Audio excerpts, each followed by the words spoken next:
what's more important, the area or the home? And then like I guess other than regulations, like where you go from there.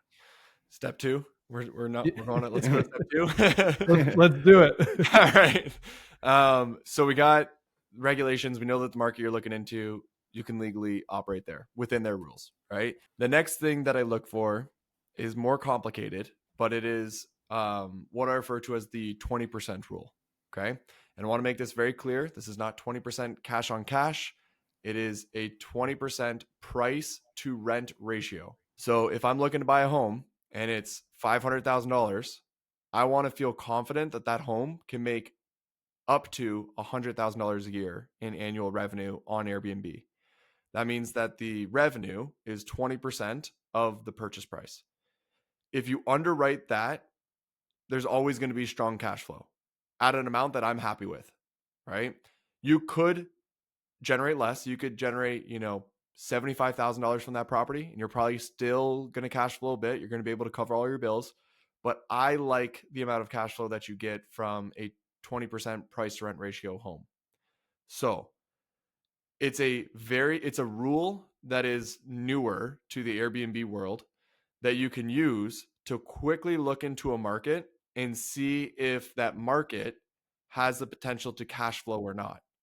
Because if it doesn't have the potential to cash flow, just move on, right? Go to the next market that has good regulations and take a look over there, because you can't deep dive every single market, which is step 3, like deep diving and building out a buy box. So I'll try and explain the easiest way to do this. It's a very complicated process, just to be clear, but I'll try to make it make sense. So there's a site out there called AirDNA.co, right? AirDNA.co. If you look up Airbnb data, it's the most popular one. It's out there. This site has the annual revenue numbers of every single Airbnb across the entire world. And so what you can do is you can pay for a subscription, type in Chicago, and be able to see how much every single Airbnb in Chicago is making on an annual basis. About 80 to 90% of their data is what I refer to as not useful, without getting into too much detail. So you have to make sure that you are looking at the correct data. Okay, that's a very, very important point. Go, if you want to know the difference between good data and bad data, go to YouTube and type in Airbnb good data versus bad data. I've got a 23-minute video walking you through it all. Okay, so then you want to make sure you're working with the good data. Now that you have the good data, you can see how much these homes are actually making on an annual basis. And so what you want to try and do is figure out how much does the average 4-bedroom make in this market, in maybe a certain area of the market, right?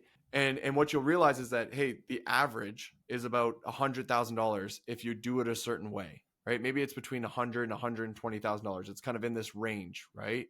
And all of those homes that are roughly making that amount of money, they all look similar. They all are a similar size. They all have a similar style or design or location. There's similarities between them. The beauty about data is finding a pattern, because if you can find a pattern, you can repeat it. And so what you're doing is you're trying to find this range of how much the homes are generally making and what those homes generally look like, right? The structure of them. From there, you now know what the revenue potential is for a 4-bedroom in that part of the market, which at this point would be about $100,000. Okay. You then hop over to Zillow and you go, are there any 4-bedrooms in this specific area that are selling for $500,000? And you can make a little circle around that area. You can add in all the filters, and it's either going to tell you if properties are going to be selling for $500,000 or less, or if there's no property selling for under $500,000. If there are no properties selling for under $500,000, then there's no properties in that market that can meet the 20% rule. And so then all of a sudden you go, well, if they don't meet the 20% rule, they're not going to cash flow at an amount that I'm going to be happy with. So why would I keep deep diving this market? Whereas if you were to follow that same process and you have the max amount that you'll pay for a property is $500,000, and then a whole bunch of properties show up between 300, 400, and 500, then you know that there's properties in that market that meet the 20% rule. And then you can deep dive the market because you know there's cash flow in that market. Well, I was going to ask, like, are you getting as specific as like specific zip codes? Or are you looking at bigger cities in general? Depends on the size of the place. So I try to not state just one or the other, because if you're in Chicago, I used to go zip code by zip code, Scottsdale, zip code by zip code. But then there's a lot of other places like the smaller mountain towns where you're just looking at the whole thing altogether. Did that process make sense? I think so. So this is definitely one where we'll have to record and like bring a pen and paper, because that's very detailed. And that, I mean, just the last 10 minutes could save you tons of headaches if you just re-listen to this a few times. Well, Well, But I have a resource if I could share that with people. Yeah, for yeah. sure, yeah. So I've made 6 free Airbnb data courses. So teaching the entire process. That process that I just explained to you and what I tried to make like 2 minutes is broken down over like 2 hours or so. And I give a lot of examples and show everything. If you go to my website at shop.strsearch.com, you can sign up for all of the free courses.